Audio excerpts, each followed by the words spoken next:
മുഴുവനായി നമുക്ക് ദൈവത്തോട് പ്രാർത്ഥിക്കാം. നമ്മുടെ ഈ സെമിനാരി ജീവിതത്തിൽ ഏറ്റവും സന്തോഷം നൽകുന്ന ദിനങ്ങളിലൂടെയാണ് നാം കടന്നുപോയിക്കൊണ്ടിരിക്കുന്നത്. ഈ മത്സരങ്ങളിലെല്ലാം ഒരു കലാശക്കൊട്ടായി ഇന്നത്തെ ദിവസം നാം സ്പോർട്സ് ദിനം ആചരിക്കുകയാണ്. ഈ ദിനത്തിൽ വളരെ കളർഫുള്ളായി നാമെല്ലാം അണിഞ്ഞൊരുങ്ങി ഇവിടെ വന്നിരിക്കുന്നു. ഏറ്റവും കളർഫുള്ളായി തന്നെ ഇത് അവസാനിപ്പിക്കുവാൻ നമുക്ക് ഓരോരുത്തർക്കും സാധിക്കട്ടെ എന്ന് ആശംസിക്കുന്നു. നമ്മുടെ ഈ വർഷത്തെ മോട്ടോയായിട്ട് എടുത്തിരിക്കുന്നത് നമുക്കറിയാം, കൂട്ടായ്മയിലുള്ള വിജയം ഏറെ നാൾ നിലനിൽക്കും. ആ കൂട്ടായ്മയുടെ സന്തോഷവും വിജയവും എന്നും നമ്മുടെ മനസ്സിൽ സൂക്ഷിക്കാൻ, അങ്ങനെ ഒരു വിജയം നേടിയെടുക്കുവാൻ നമുക്ക് ഓരോരുത്തർക്കും സാധിക്കട്ടെ. എന്നും സന്തോഷം നൽകുന്ന അനുഭവമായി ഇത് തീരട്ടെ. അതിനായി നിങ്ങളെല്ലാവരെയും ഞാൻ സ്വാഗതം ചെയ്യുന്നു. ഇന്നത്തെ ദിവസത്തെ എല്ലാ പരിപാടിയിലും പൂർണ്ണമായി പങ്കുകൊണ്ട് ഇതിനെ മുഴുവനായി വിജയിപ്പിക്കുവാൻ നിങ്ങളാണ് എല്ലാവരെയും ഞാൻ ആശംസിക്കുകയാണ്, ആവശ്യപ്പെടുകയാണ്.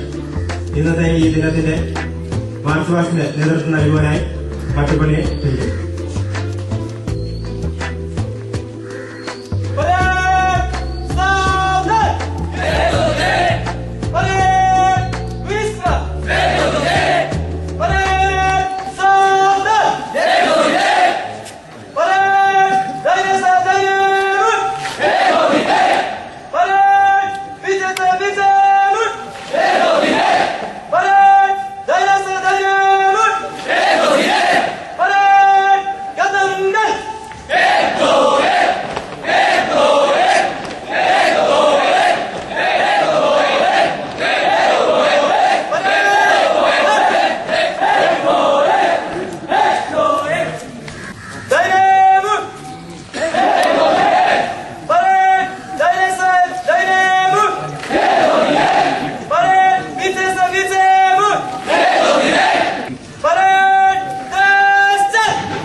സെമിനാരിയുടെ ഈ കായിക മാമാങ്കത്തിലേക്ക് നിങ്ങളെ സ്വാഗതം ചെയ്യാനാണ് ഞാൻ നിൽക്കുക. എല്ലാവരെയും ഞാൻ സ്വാഗതം ചെയ്തുകൊണ്ട് എൻ്റെ വാക്കുകൾ അവസാനിപ്പിക്കുന്നു. സ്നേഹമുള്ള അച്ഛന്മാരെ, പ്രിയ സഹോദരന്മാരെ, dear father Patrick,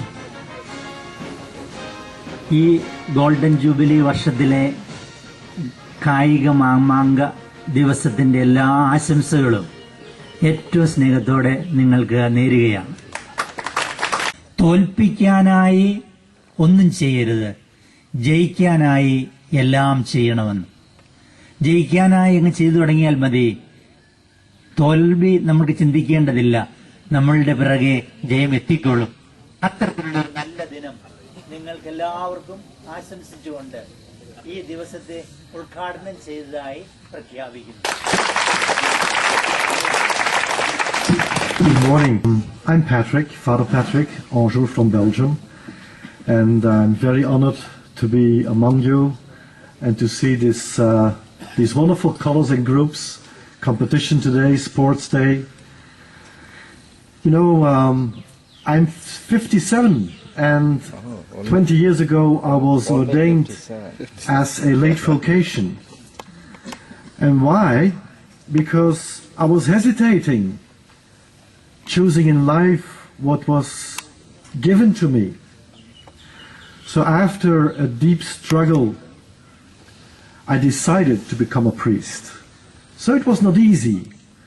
And even the education of 6 years in Belgium was a tough time. Because you have the intellectual side, learning philosophy and theology, etc. But there is the soul part too. And the soul part is the difficult part.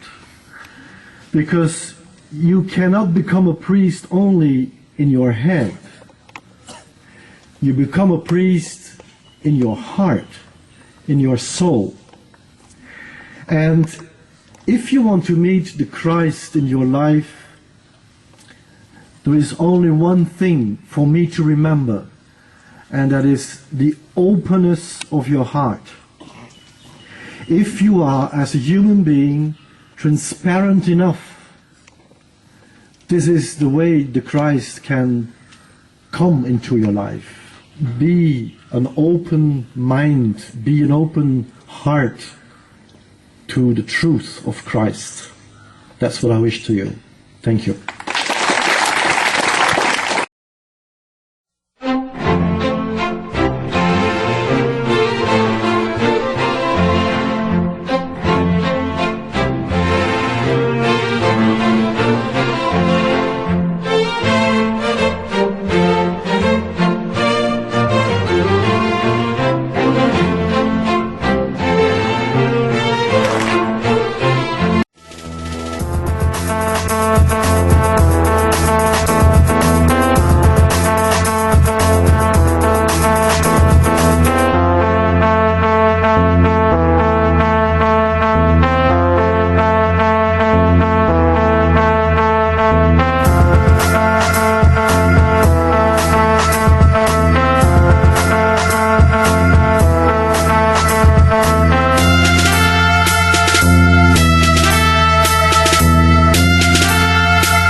Periya ബഹുമാനപ്പെട്ട rector അച്ഛ, മാത്യു അച്ഛ, അവർ distinguished guest father Patrick, സ്നേഹമുള്ള അച്ഛന്മാരെ, കായിക താരങ്ങളെ, കൂട്ടായ്മയിലുള്ള വിജയം എന്നും നിലനിൽക്കുന്നു എന്ന ആപ്തവാക്യത്തോടു കൂടിയാണ് നമ്മൾ ഇന്ന് ഈ കായിക വേദിയിലേക്ക് ഇറങ്ങുന്നത്. പൗലോസ് അപ്പോസ്തലൻ ഈ ജീവിതത്തെ തന്നെ ഒരു ഓട്ടത്തോടാണ് ഉപമിച്ചിരിക്കുന്നതെന്ന് ഇന്ന് രാവിലെ ദേവാലയത്തിൽ വെച്ച് ലാസ്റച്ചൻ നമ്മൾ ഓർമ്മിപ്പിച്ചു. നമ്മൾ ഇവിടെ നിൽക്കുമ്പോൾ ഒരു കാര്യം മറക്കരുത്, റക്ടച്ചൻ സൂചിപ്പിച്ചതുപോലെ തോൽപ്പിക്കാനല്ല, വിജയിക്കാൻ. നമുക്ക് തമ്പുരാൻ തന്നിരിക്കുന്ന കഴിവ് അതിന്റെ പരമാവധി ഏറ്റവും ഫലപ്രദമായ വിധത്തിൽ പ്രയോഗിക്കാൻ എല്ലാ കലാതാരങ്ങൾക്കും സാധിക്കട്ടെ എന്നുള്ള ആശംസയോടുകൂടെ ഈ ദിവസം നമുക്കെല്ലാവർക്കും ദൈവാനുഗ്രഹത്തിന്റെ ദിവസം കൂടി ആയിത്തീരട്ടെ എന്നുള്ള പ്രാർത്ഥനയോടുകൂടെ എല്ലാവർക്കും ഈ ദിവസത്തിന്റെ ആശംസകൾ നേർന്നുകൊണ്ട് ഞാൻ എന്റെ വാക്കുകൾ അവസാനിപ്പിക്കുന്നു. ഈ കായികമേളയിൽ പങ്കെടുക്കുവാൻ എനിക്ക് അതിയായ സന്തോഷമുണ്ട്. എന്റെ കഴിവുകൾ പ്രകടിപ്പിക്കാനും ഈ മേളയിൽ ആദ്യം മുതൽ അവസാനം വരെ ഞാൻ ശ്രദ്ധാലുവായിരിക്കും. യഥാർത്ഥത്തിലുള്ള സ്പോർട്സ്മാൻ സ്പിരിറ്റോടും ആത്മാർത്ഥതയോടും സത്യസന്ധതയോടും കൂടി ഈ മത്സരത്തിൽ ഞാൻ പങ്കെടുക്കും. എന്റെ വ്യക്തിത്വ വളർച്ച സാധ്യമാക്കാൻ ഈ കായിക മത്സരങ്ങൾ ഞാൻ പ്രയോജനപ്പെടുത്തും. എല്ലാ മത്സരങ്ങളിലും വിധികർത്താക്കളുടെ അന്തിമ തീരുമാനങ്ങൾ പൂർണ്ണമായി സ്വീകരിക്കുകയും ഈ കായികമേളയുടെ വിജയത്തിനായി എന്നാൽ കഴിയും വിധം പ്രവർത്തിക്കുകയും ചെയ്യുമെന്ന് ഞാൻ ദൈവനാമത്തിൽ പ്രതിജ്ഞ ചെയ്യുന്നു. അത്യുജ്വലവും വാശിയേറിയതുമായ ഈ കായിക ദിനത്തിന് തിരിതെളിച്ച പ്രിയ ബഹുമാനപ്പെട്ട റക്ടറച്ചനും അതുപോലെ തന്നെ ആശംസകൾ അർപ്പിച്ച ബഹുമാനപ്പെട്ട ആലപ്പാട്ടച്ചനും സ്വാഗതമോദിയ ബഹുമാനപ്പെട്ട ആൽപ്പാട് മേടലച്ചനും ഏവരുടെയും പേരിൽ ഏറ്റവും ഹൃദ്യമായ നന്ദി അറിയിക്കുന്നു.